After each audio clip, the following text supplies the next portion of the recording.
বিশ্বের মুসলিমের কাছে একটি গুরুত্বপূর্ণ দিন হল আরাফার দিন, যেটি জিলহজ মাসের 9 তারিখে অনুষ্ঠিত হয় এবং এটি ইসলামী বর্ষপঞ্জির অন্যতম গুরুত্বপূর্ণ একটি দিন। এই দিনেই আল্লাহ সুবহানাহু ওয়া তাআলা তার ধর্মকে পূর্ণাঙ্গ করেছেন। তার প্রিয় নবী মুহাম্মদ সাল্লাল্লাহু আলাইহি ওয়াসাল্লামের উপর তার অনুগ্রহসমূহ সম্পূর্ণ করেছেন এবং ইসলামকে জীবন ব্যবস্থা হিসাবে অনুমোদন করেছেন। সুবহানাল্লাহ। আল্লাহ সুবহানাহু ওয়া তাআলা সূরা আল মাইদাতে এই দিনটির কথা বলেছেন, আজ আমি তোমাদের জন্য তোমাদেরকে ধর্মকে পূর্ণাঙ্গ করে দিলাম এবং তোমাদের উপর আমার অনুগ্রহ সম্পূর্ণ করলাম এবং তোমাদের জন্য ইসলামকে ধর্ম হিসাবে মনোনীত করে দিলাম। আরাফাত দিন ইয়াউম আল ওয়াকাফ, দাঁড়ানোর দিন নামেও পরিচিত, যা এই বিষয়টিকে নির্দেশ করে যে তীর্থযাত্রীরা দীর্ঘ সময় ধরে তাদের প্রভুর সামনে দাঁড়িয়ে এই ঐশ্বরিক করুণা প্রার্থনা করেন। নবী মুহাম্মদ সাল্লাল্লাহু আলাইহি সাল্লাম আরও বলেছেন, হজ পালনকারী তীর্থযাত্রীদের জন্য আরাফাত দিনটি সবচেয়ে তাৎপর্যপূর্ণ এবং এটি এক হজ যাত্রার সারমর্ম ও কেন্দ্রবিন্দু।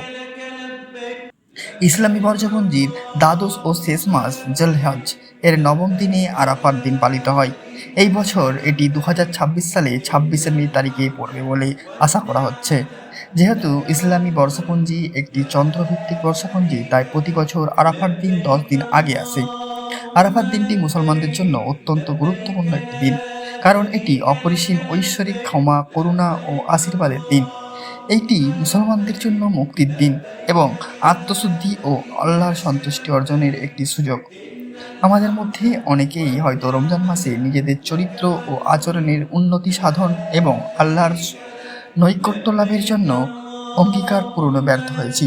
আরাফাত দিনটি আমাদের অন্তরকে পরিশুদ্ধ করা এবং আমাদের উদ্দেশ্য ও গন্তব্য স্মরণ করা আরেকটি সুযোগ এনে দেয়। আরাফা সেই দিনে যেদিন নবী মুহাম্মদ সাল্লাল্লাহু আলাইহি সাল্লাম তার শেষ হজ যাত্রার সময় বিদায়ী ভাষণ দিয়েছিলেন। যারা হজ পালন করেন তাদের জন্য আরাফাত দিনটি সবচেয়ে গুরুত্বপূর্ণ দিন। যেমন নবী মুহাম্মদ সাল্লাল্লাহু আলাইহি সাল্লাম বলেছেন, হজই আরাফা। আরাফাত দিনের জন্য সুপারিশকৃত 5টি করণীয় কী কী?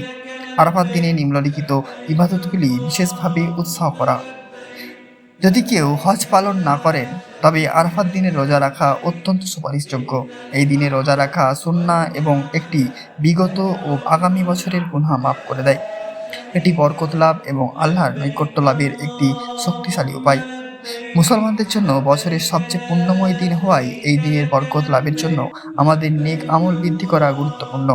এই বছর আমরা হজ করি বা বাড়িতে থাকি, আমাদের উচিত জিকির এবং আল্লাহর নৈকট্য লাভের জন্য নিজেদেরকে উৎসর্গ করা।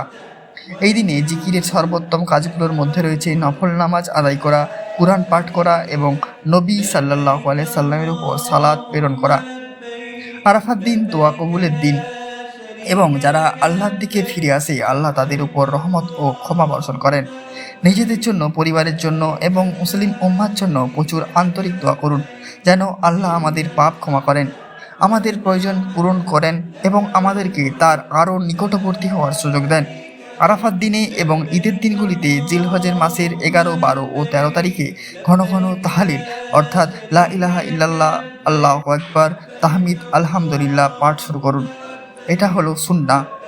এই বরকতময় দিনে বিশ্বজুড়ে আমাদের অভাবগ্রস্ত ভাই ও বোনেদের কথা স্মরণ করা গুরুত্বপূর্ণ। সাদকা দেওয়া সবচেয়ে পুণ্যময় ইবাদতগুলোর মধ্যে অন্যতম এবং এই পবিত্র দিনে সাদকা দিলে আমরা বরকত লাভ করতে পারি। নবী মুহাম্মদ সাল্লাল্লাহু আলাইহি সাল্লাম বলেছেন, সাদকা পাপকে এমনভাবে নিভিয়ে দেয় যেমন পানি আগুনকে নিভিয়ে দেয়।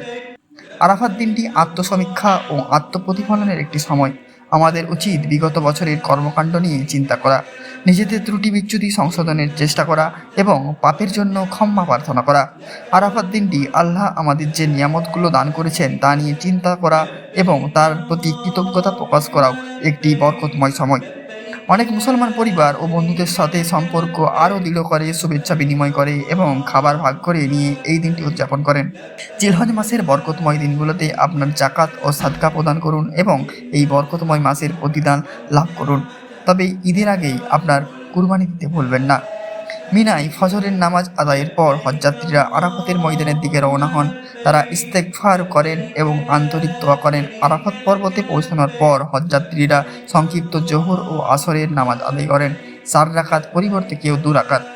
এই দিনে আরাফাত পর্বতের মসজিদুল নিমরা থেকে একটি খুতবা দেওয়া হয়। আপনি যদি হজ পালন করে থাকেন তবে সম্ভব হলে খুতবাটি শোনার কথা মনে রাখবেন। আপনার দল এই খুতবাটির ইংরেজি অনুবাদের ব্যবস্থাও করতে পারে। যারা হজ করতে অক্ষম তাদের জন্য আরাফাত দিনে রোজা রাখা অত্যন্ত সুপারিশযোগ্য। এতে অনেক বড় সওয়াব রয়েছে, যেমনটি নবী মুহাম্মদ সাল্লাল্লাহু আলাইহি সাল্লাম বলেছেন। এটি বিগত ও আগত বছরগুলোর পাপের প্রায়শ্চিত্ত করে। আরাফাত দিনে আল্লাহ অনেক গুনাহ মাফ করে দেন এবং আমাদের আল্লাহর অসীম করুণাকে অবমূল্যায়ন করা উচিত নয়। আরাফায় সন্ধ্যা পর্যন্ত তোমাদের অবস্থানের ব্যাপারে বলতে গেলে অতঃপর আল্লাহ দুনিয়ার আকাশে অবতরণ করেন এবং ফেরেশতাদের কাছে তোমাদের বিষয়ে গর্ব প্রকাশ করেন আর বলেন, আমার বান্দারা প্রত্যেকে গভীর উপত্যকা থেকে বিধ্বস্ত চেহারায় আমার কাছে এসেছে আমার করুণার আশায়। সুতরাং তোমাদের পাপ যদি বালুকণার পরিমাণ, বৃষ্টির ফোঁটার পরিমাণ অথবা সমুদ্রের ফেনার সমান হয়, আমি তা ক্ষমা করে দেব। অতএব এগিয়ে যাও আমার বান্দারা, ক্ষমা লাভ করে, এবং যে বা যারা কিছুর জন্য আমাদের সুপারিশ করেছে তারাও জন্য। তবে হজ পালনকারী তীর্থযাত্রীরা সাধারণত রোজা রাখেন না।